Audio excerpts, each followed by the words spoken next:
That might help, huh? Hey guys, so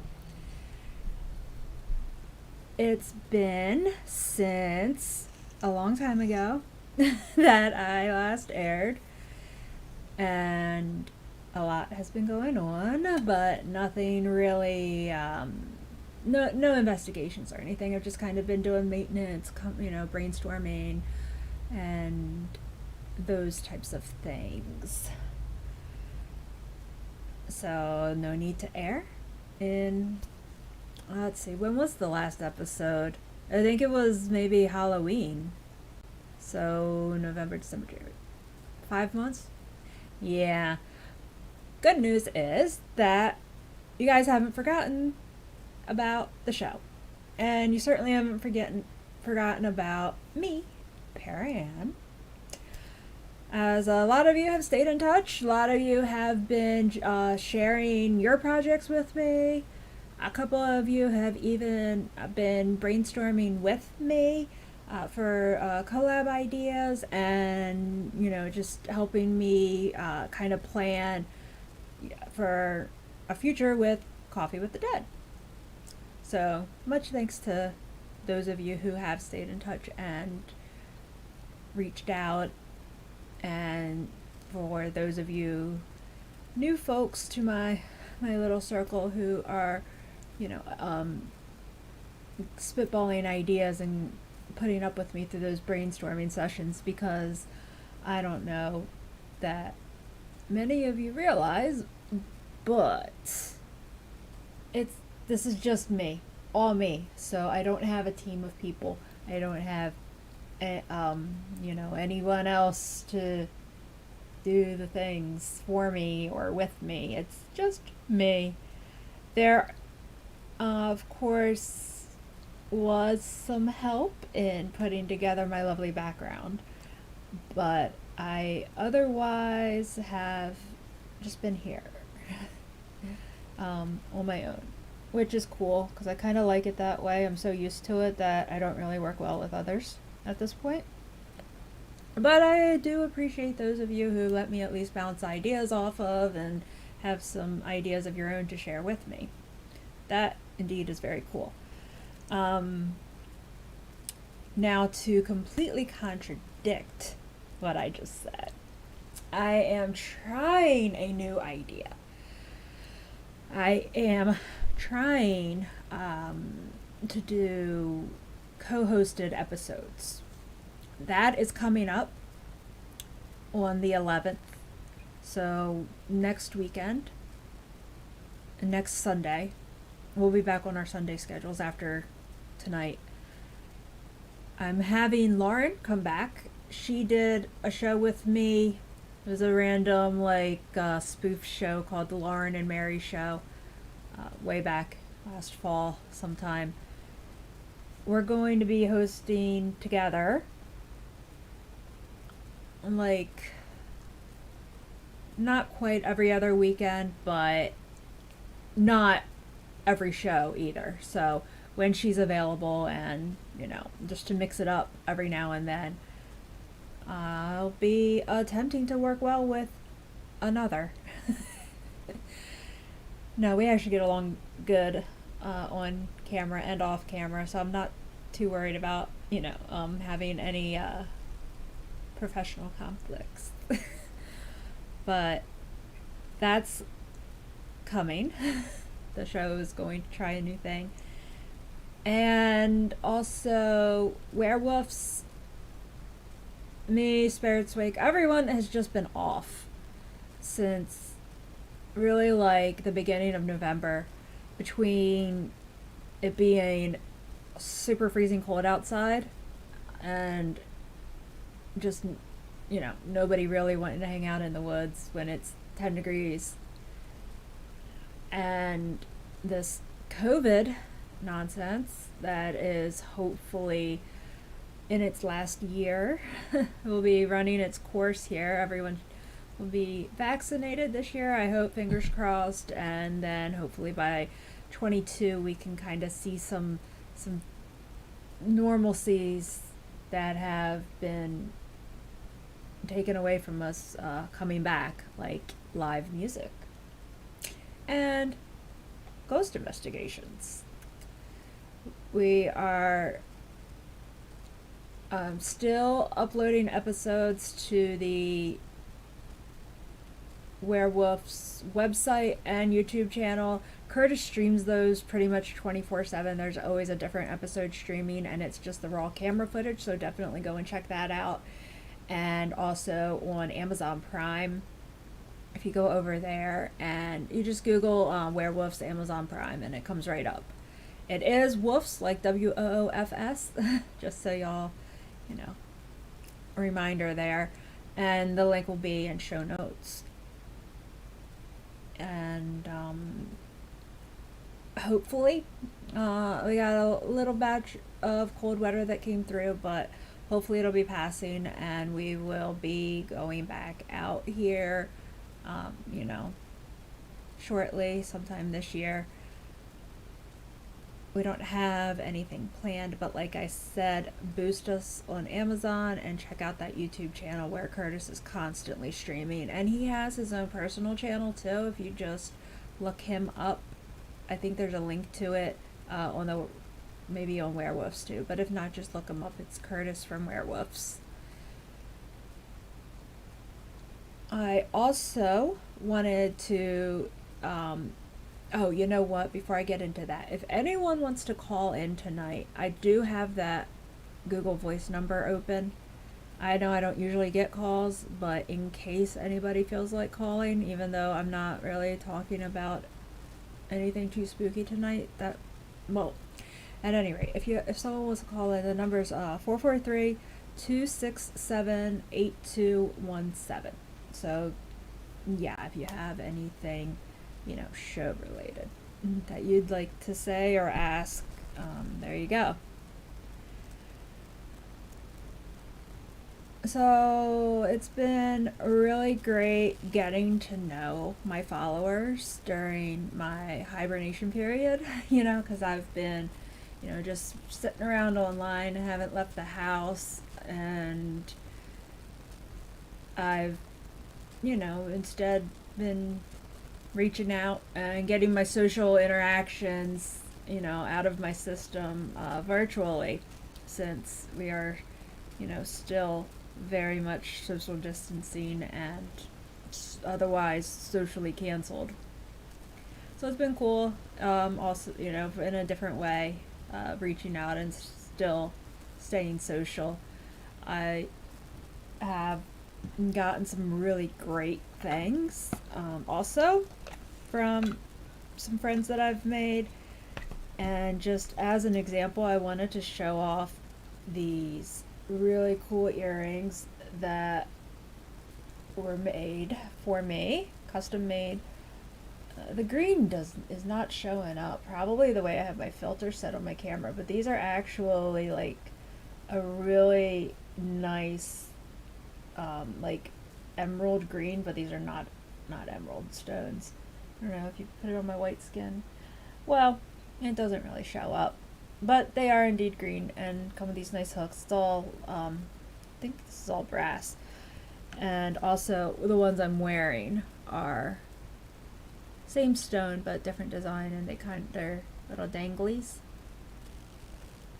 So my friend over at 𝕬𝕚𝕚 on Etsy, he does custom jewelry requests, and we also put together this design. It's very bright lights, but it's kind of hammered in the brass there to make a nice crescent moon for me, and he put a piece of amber right in the middle, so it's super pretty, nifty, and it fits right in my ear holes. And he's really great. He always sends along little extras and things that he has laying around his shop. So I got a chain link bracelet on one time, and then I got when I put together I put together this jewelry order for the danglies, and he surprise sent me that first pair that I showed you. So Very awesome. If you check him out, again, the link's going to be in the show notes. And his shop is Spinal Jewelry, and Spinal is all caps, on Etsy. So just go and look him up there. He's a very nice Canadian fellow. And I see, spooky wise, I think quite a few of you were able to tune in when we did the Facebook Live investigation of my coworker Aaron's house. That was interesting on doing COVID safe investigation, so I figured out how to do it virtually. So he just video called me on his phone and then went about it normally. He didn't have any equipment with him, but I figured, his cell phone coming through my computer, it's like live monitoring a tape recorder anyway, so I guess, there was like one piece of equipment there, but we didn't pick anything up. It seems like his daughter has something attached to her, so she has been talking about angels and hearing something shush her in her ear. And even his mom, who lives with him in an in-law suite, has said that she's heard the child's toys turning on in the middle of the night, loud enough to wake her up. So, yeah, and that's when the daughter isn't visiting. So I don't know, it seems like the daughter's a trigger for this activity. But at any rate, you can go back and rewatch that investigation on Coffee with Dead's Facebook page. That video is still archived up there if you'd like to check it out. And we also have new support from an old friend. We have friends from Richmond, Virginia, who have just this month moved to Calker City, I think. Is it Calker? Yes, I'm looking at their page now. So, Calker City, Kansas. They've just moved there, and it's Matt Alford from the Red Vein Army and his girlfriend have just opened up. Well, they bought property and are building. The grand opening is this week. I think it's like Thursday, something. I don't know. But he's going to be on the 11th, and we're going to interview him and get all the details on how the grand opening went and, what's going on with him and, what life in Calker City, Kansas is like running an auditorium. It's called Igor's Auditorium and Monster Museum. So if you Google that, if you look it up on Facebook, it goes right to his page. And they are like right across the street from the world's largest ball of twine. So if you're a roadside attractions kind of person, there you go. It'd be right there. So yeah, he will be on the 11th. They got all kinds of really fun stuff right now. I think he said he's working on building an alien habitat. He put installing lights and got a fancy new diagonal striped kind of paint job. It's like those tunnels that, Halloween shows that you go in and they spin and they get you all dizzy. It's like the same pattern, but not spinning. So you will probably still get dizzy, but at least you won't be spinning. Then they got, I think they have a Fiji mermaid. And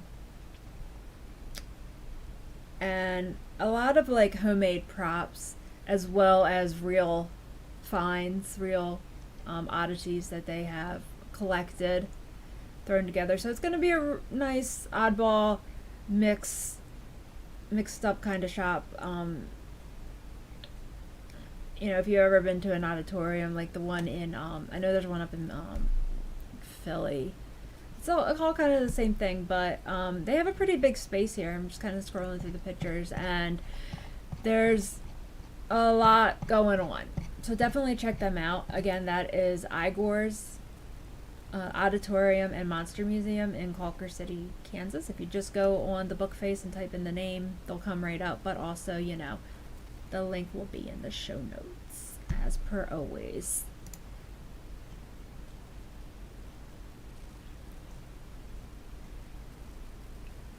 So let's see who's in here.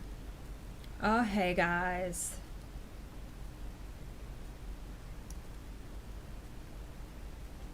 I think that's Keenan. Hi.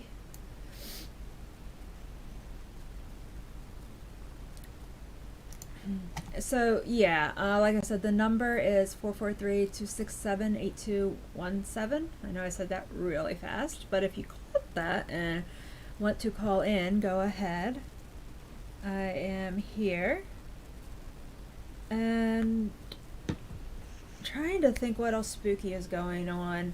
Really, it's just gearing up for the warm weather and getting the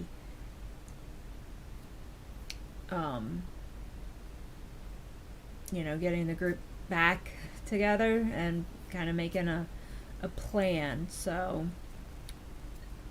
I am still booking for interviews too, if anyone wants to come on, has anything spooky to say.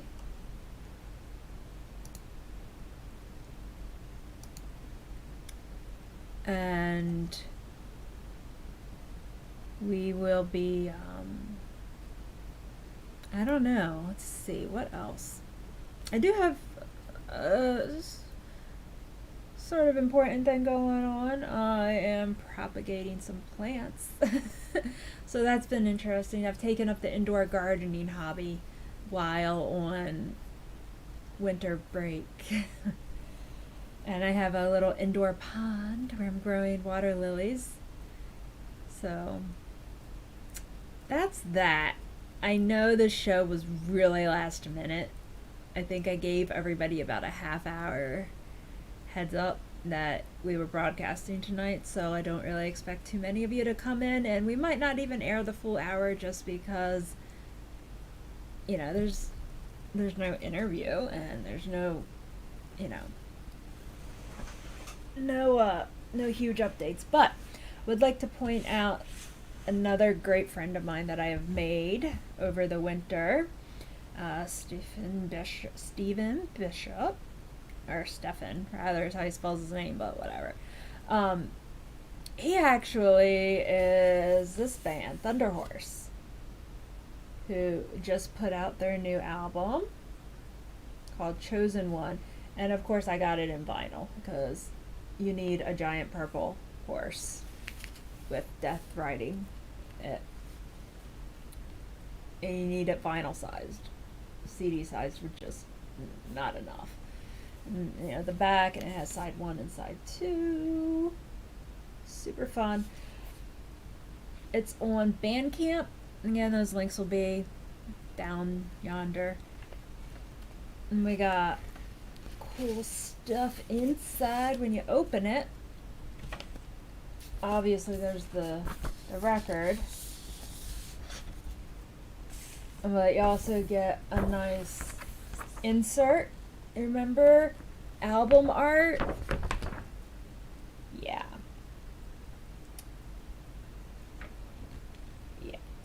So I'm gonna get a little taste of album art, and then the back still has the Thunder Horse logo on it. So they put a lot of work into this, and they put a lot of I'm just reading while I'm trying to talk, bad idea. But they put a lot of work into this, and they did it over quarantine periods, and they released it at number 2 on the charts, so not bad. They actually, Stefan, I'm going to call him now because his name has a P in it instead of saying Steven. He actually was in this band called Pitbull Daycare that I saw opening for, I don't even remember who, back in early 2000s, and they came through Baltimore. And it was like they put out like one CD and then just disappeared.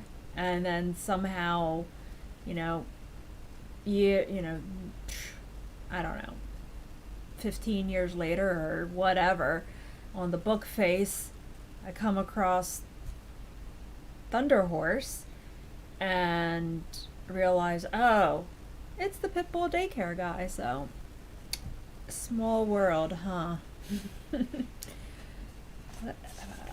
So this is what the album looks like. It's really cool to have vinyl. Like, I know it's starting to be popular and a lot of bands are doing it, so it's not as fun to get a record when it's kind of just really easy to do anymore.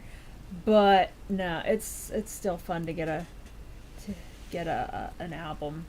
So this is put out on Ripple Music. So yeah, so on the Ripple Music chart it came out at number 2. And it's a nice black album with the Thunder Horse on there, with the album cover on there. And I was gonna play some of this, but I am. Hey, History Underground, how's it going? I don't think I've seen you come in before, so welcome. I was just showing off some things from some of my quarantine supporters. But yeah, I was gonna play some tracks, sample tracks from this, but when I set up tonight, it's like my record player is way over there, and if I were to get up right now to go put this record in, I might not make it back alive. I mean, I'd make it back, but it might just be a whole different kind of para. So, again, big shout out to Thunder Horse and Mr. Bishop and to Spinal Jewelry for, the continued friendship and support during COVID and otherwise not being able to interact, and it's just been nice having some people who let you know that they're looking forward to whenever you get back to doing your little show where you talk to yourself for an hour about dead things. And I do my best to fill an hour, but I mean, okay, so it's been about a half hour already. I might be able to make it.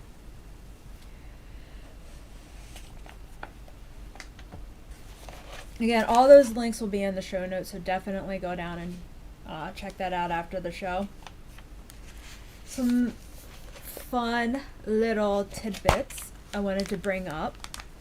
And again, if you want to call in and have anything spooky of your own to contribute or ask me about, that number is 443-267-8217. Just wanted to, I did a little bit of this on the Facebook Live broadcast Thursday night, maybe? It was recent, I don't remember the exact day though, where I just read a couple folklore stories. It was from the mountain folklore, Appalachian stories. So tonight I thought I would share some stuff that was given to me by a family friend that I think she printed this from, 9 Scary Places in West Virginia That May Haunt Your Dreams. Cool. Fits the show. I actually may look into a couple of these places to go out and investigate. So I figured I would kind of thumb through them and pick out what sounded good enough to share with y'all tonight. The first one has been the subject of songs It's been the subject of a couple TV shows like Ghost Hunters, I believe. And I do think that they allow you to come in and stay the night for a paid investigation. This is the 𝕬𝕤𝕚𝕚 Lunatic Asylum in Western Virginia. So the story with this place, for those of you who maybe haven't heard of it, it says, this creepy yet striking location was built in 1858 and some renovations were made in 1881. It's the largest hand-cut stone masonry building anywhere in America. The supposed rumored ghost story behind it is that there are souls of the insane who passed away there, and though they still haunt the place. Reasons that people were admitted to the asylum include your typical asylum, reasons, like laziness. Clearly you need to be institutionalized if you're lazy. So they got put in a straitjacket and left in a corner to just sit still and get the lazy out of their system. With many, many drugs, I'm sure. Religious enthusiasm. So, perfect around Easter, right? Don't go celebrating the Jeebus too enthusiastically, else you'll get locked up. Having superstitions.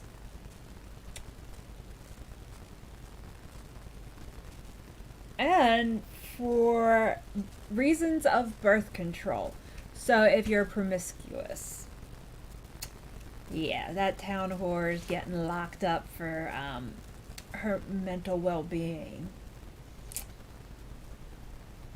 So the 𝕬𝕤𝕚𝕚 was intended to house about 250 people. But, again, with a lot of asylums from this time period, they ended up in 1950 with over 2,400 patients. So I don't know them numbers too good, but I think that's about almost pretty close to 100% of the, 100 times, right? What's 250 times 100? That's 250,000, right? I'm not gonna try to math. I'm just gonna stop. But, yeah, it was only built for 250 people and ended up with 2,400 people. So, do you think they had enough staff for the patients? No. They did not hire extra staff. In 1994, the asylum was forced to close, and it has never been reopened as a mental facility, but they do offer regular tours and historical and ghost tours. And in the fall, they open up for a Halloween show, just like Eastern State does it at... Oof, hope y'all didn't hear that. My computer was all like, hello, I have an alert. Oof. But in the... Just like Penhurst Asylum and Eastern State Penitentiary, they also open up for Halloween shows, so 𝕬𝕤𝕚𝕚 is another one of them. Oh, that would be fun. Nice little black and white picture just to really make it seem extra creepy, huh? That looks like a dining hall, I guess. I don't know, they don't... It just says who took it, it doesn't say what it is. And then, of course, on this website also, they talk about Mothman. And I figured that poor town has been bombarded with this story. And it's like its own little Roswell down there, so I don't even think there's anything to investigate. I think it's just hyped up, and it'd be cool to see the statue in person.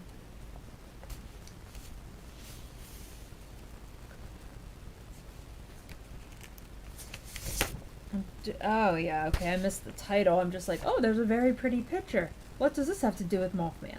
Absolutely nothing. Because it is indeed the third item on the list, which is in Moundsville, West Virginia, and it is the state penitentiary.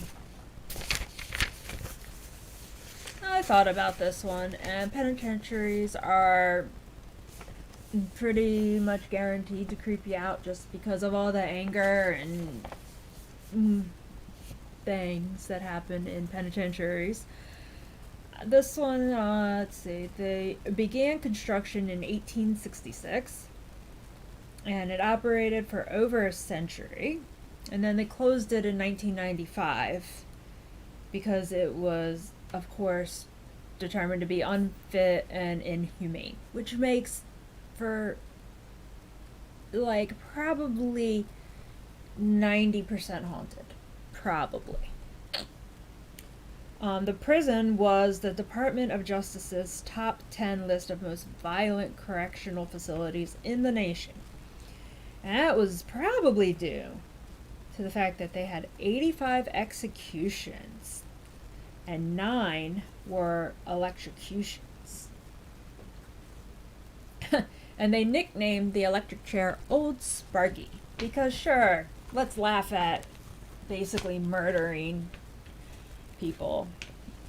The penitentiary is haunted with the souls of the 85 executed and 36 men who were murdered. Yeah, anger and death make for some really good hauntings. That's some strong residual energy.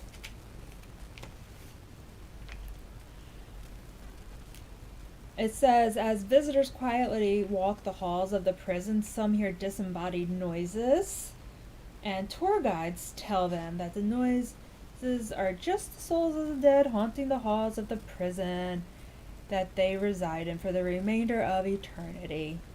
Yeah, no big deal, you know, just some dead people who are never going to leave.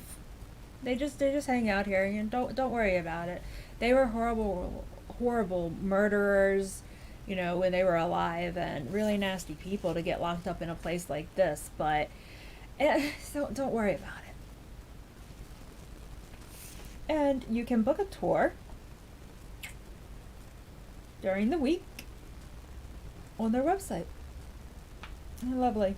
So that place perked my interest to see if they would let us do an overnight thing. Next, they got the Lake Shawnee Abandoned Amusement Park. Now, I have a feeling, I don't see a date when this, well, I see when it was printed out, but I don't see a date for when the, you know, what the website's from. But, like, what date this information was published is what I mean. But I have a feeling the Abandoned Amusement Park is either, like, overgrown now, or because it's on the interwebs, people have found out about it, and it's probably guarded. I don't know if this is the same place that I've always heard of, because I never heard a name with it, but there's a old, no, I do know the name of it. There's abandoned parts of Dutch Wonderland too, but they're guarded. There's some rumor of an old man with a shotgun who chases people. I don't know. But this place, in Lake Shawnee. Okay, this place is apparently, or was whenever this article was printed, was open, and they did allow you to take tours. So this is not the place I was thinking of. This place actually is where a friend of mine was going to go to a bachelorette party, I think it was, and the bride was going to rent. They have campgrounds at this place, and the bride wanted to rent one of the campsites for her bachelorette party and do like a overnight paranormal thing, because they do ghost tours at night, and then during the day they do like historic tours, or you can just like putz around and do whatever. That's this place, and that's why I wanted to look into it, hence it being on the list. So, let's see, Lake Shawnee. They shut down in 1966, and it's just been left to decay. It's supposedly built on Native American burial ground and was the location of a horrible massacre of settlers. It was revealed that 13 bodies, 13. Yeah, I believe that. That's not cliche or anything. Mostly of children, also not cliche, were found in the burial ground. Over the years, several unfortunate events have occurred at the amusement park, such as the death of a little girl and a drowning, which led to a death. This spot can be found in an unincorporated community listed in Google Maps as District 3. That adds to the intrigue. Ooh, District 3, no real address. Why wouldn't they just use the address of the amusement park from back in its operational days? But keep in mind, this site is on private property, and you will want to wait until tours are available to see it. Of course.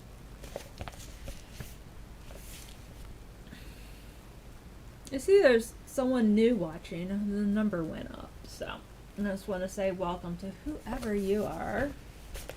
Drop a hello in the comments. And if History Underground is still here, I just curious, how'd you find the show? Because it's been so long since I've broadcasted. I'm really surprised to see somebody new. Oh, Melissa, you're the lurker. Very good. The next place on the list is the mummified remains of the insane at Barber County Historical Museum in Philippi, West Virginia.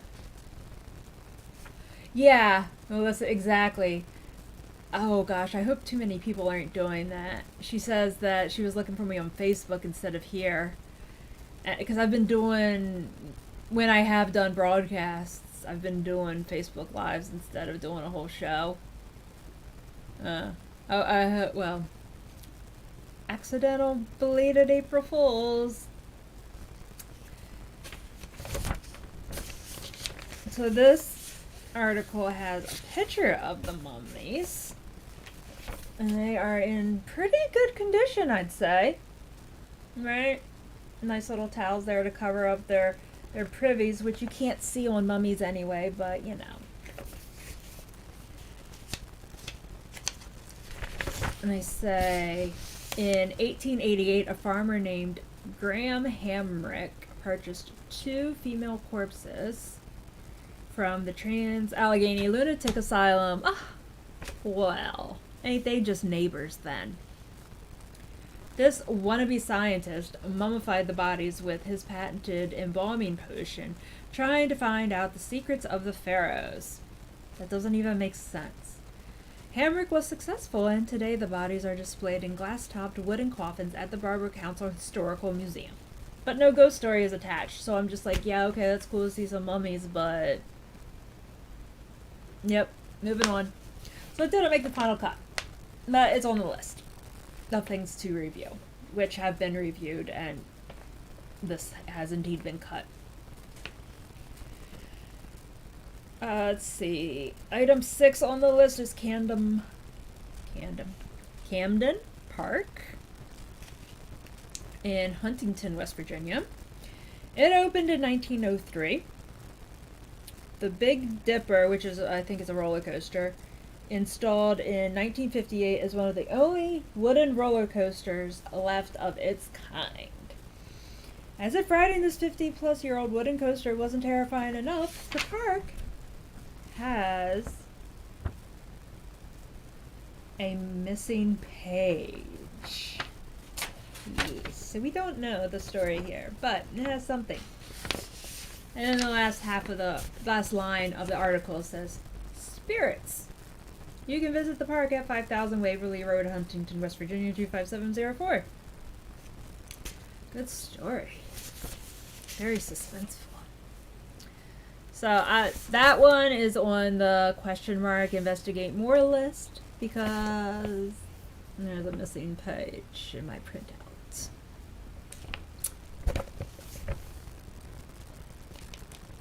Number 7 on my list has a wonderful name. Very original, very creative. Darkish Knob. Darkish Knob has a reputation of being haunted, hence it being on this list. During the years of the Underground Railroad, a small house was tucked under brush and was very well hidden near the base of the hill. It was a place of refuge for runaway slaves. The woods are supposedly haunted with the ghost of the young girl trying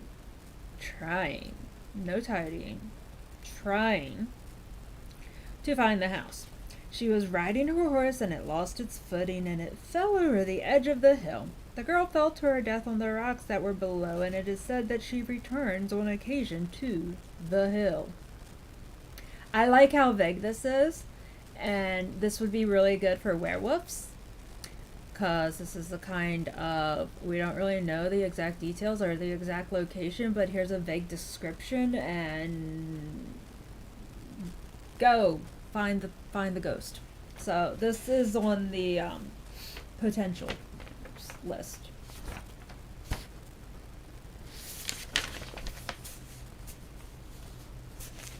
Number 8 on the list is another one that is requiring more research because there are pages missing. But it is the Lakin Industrial School for Colored Boys. And it was built in 1924 as a home for delinquent juvenile offenders. It operated for over 30 years. Boys and staff worked on a surrounding farm, which made them self-sufficient. In 1956, the school closed down as a result of Brown versus the Board of Education. There have been many reports of paranormal activity, including people being pushed down the stairs, like full-on poltergeist crap. The picture makes the building look pretty run down. I'm thinking it'd be really cool to maybe camp on the ground instead of, trying to go inside. It doesn't look the safest, and maybe not the healthiest spot to try to stay the night, but put this on try to find a contact list. Now, the last place, I found the rest of the pages. I just had my pages in the wrong order. Hold on. Maybe I can figure this out. Anyway, while I try to sort these back together, if you guys have anything you want to contribute, call me or leave a note in chat. Call me at 443-267-8217. There's the first page. Oh, wow. I had this all messed up. Oh, there's a picture of some local mushrooms. Wow. Alright, hold on. We have been missing out. There's even a little danger shed.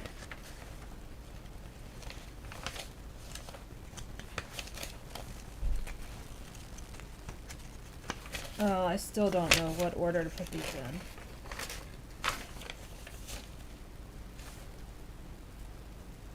Okay.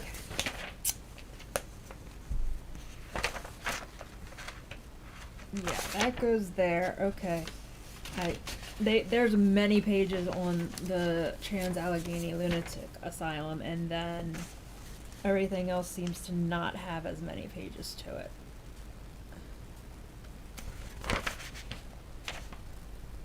Okay. There's the amusement park. There's the mummy. How about it? I am so prepared. Super prepared.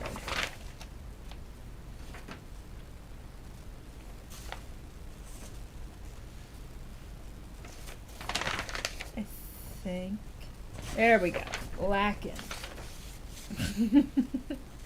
So that's all we missed was the story of Lakin. So, okay, it says,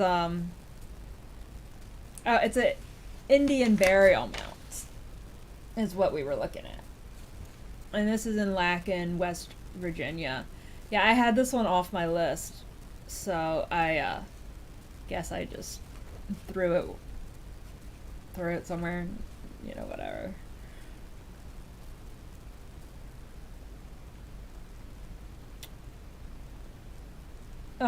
It's now a tourist site, so this Indian burial mound, it's more interesting than it is terrifying. So to me, it says it's not haunted. It's just that it's a burial mound, so of course it goes into the creepy category.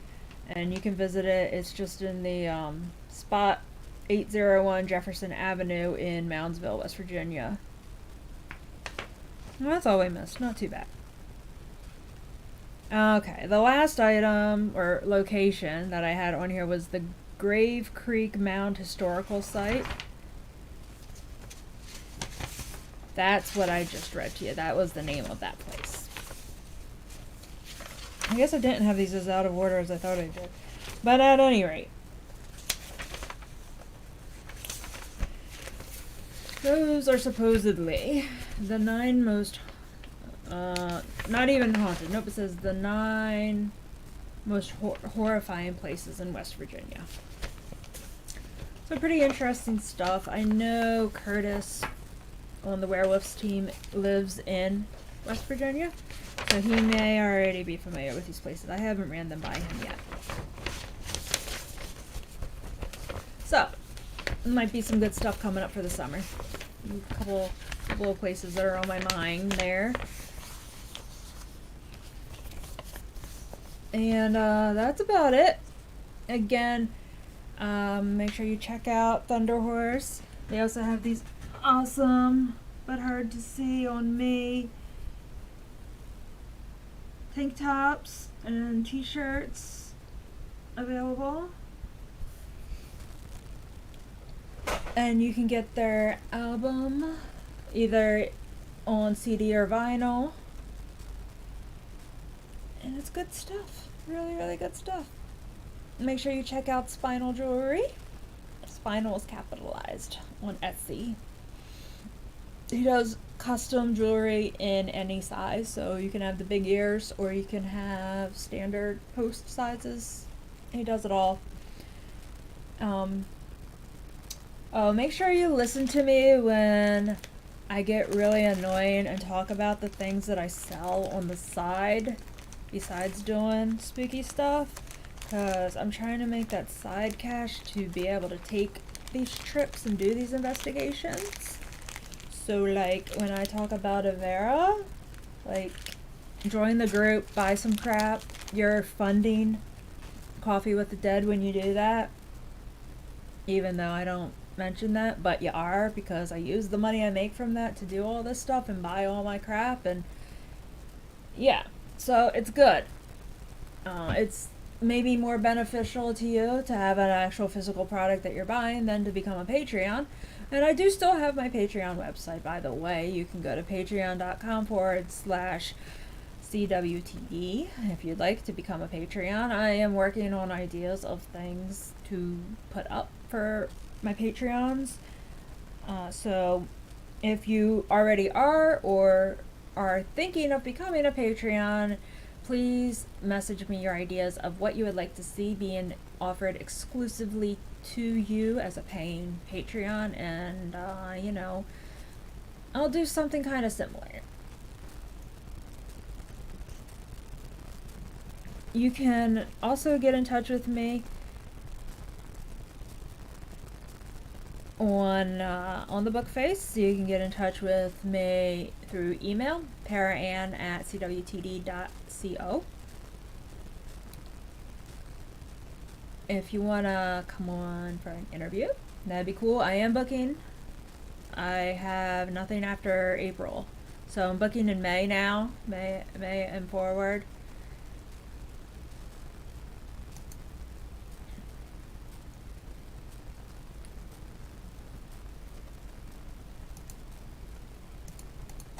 Anything spooky, if you're an investigator, author, anything creative, artistic wise going on. I know I got some interviews that I would like to do with some bands. I've been talking with a couple musicians who may want to come on and promote their albums. That is always fun. Makes it for a nice little mix-up episode with a little bit of music in there as well, like tonight talking about Thunder Horse. So whatever you got going on that you think I might be interested in, you know, just drop me a line. What else? That's it, I think. Yeah. So it's a little rough episode tonight, but like I said, this is the first one in what, like 5 months? So it's gonna be what it's gonna be. No guests, so just me talking to myself. Alright. Not quite an hour, pretty close to it though. It's 8:52, so pretty good. I'm gonna get going though. Yeah, Melissa, if you wanna, if you can get anything that's been going on in your house recorded, that would be cool. If you want to come on, I know maybe you don't want to do a video, but I can at least, you know, if you just want to call in, just have your voice, I can do an interview with you. But yeah, so I'm gonna get going. Y'all stay in touch, send me messages, buy the crap that I promote because you're supporting the show. And also there is still a Teespring store, so you can get actual Coffee with the Dead t-shirts and fanny packs. I think the fanny packs are the coolest, so they're totally worth it. I know it's expensive, but like, the hair in my mouth forever because I have cats. Yeah, buy the crap, even though it's a little pricey. It's worth it because it's good crap, it's good quality, and it's one of a kind, and all that other stuff. So yes, stay in touch, send me messages, whatever. Send me stuff that you think I should look into that maybe would make good subject matter for one of these other, like, I'm gonna talk to myself all night shows, and you know, I'll research it and make an episode about it, like I was doing last year with like fairies and astral projection and stuff. So alrighty, goodbye, and remember, the veil is thin.